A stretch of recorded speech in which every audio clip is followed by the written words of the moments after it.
Is America's success in the world based on racism, exploitation, and theft? From broken treaties to slavery, to our foreign policy, to our capital system, America is portrayed as being the ultimate evil in the world. But are we truly guilty of these crimes? The author of America, Imagine a World Without Her doesn't think so. My name is Grant, welcome to GH Books, and this is a book review.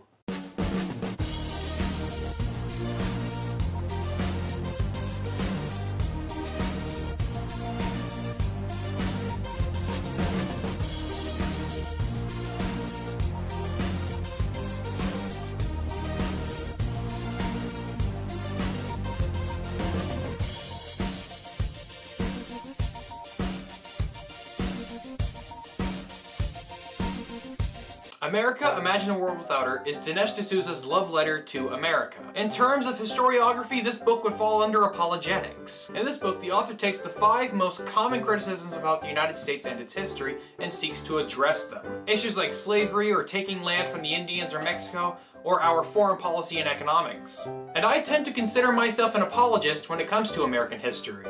And I read a lot of history, and in my time I have come across a large number of Marxist, Leninist, revisionist historians along with a lot of apologists. There weren't many arguments posted in this book that I hadn't heard somewhere else before. However, there are 2 claims in this book that I hadn't heard before and I think are worth sharing. One of them is about the infamous smallpox blanket story in which smallpox riddled blankets were given to Native Americans in order to kill them off. And the other is about who exactly was pushing Native Americans off of their land. According to the author, the story about the smallpox blankets is actually not a very well cited one. There just aren't that many other written sources other than Andre himself. The other claim is that the Indians were being pushed off their lands not by, wasps on the East Coast, but rather incoming immigrants from Europe. He talks about how when immigrants came to the United States, they had to go out west in order to find any land of their own, start up their own farm, because that's how most people made a living in the 19th century. And in order to find that land and get it,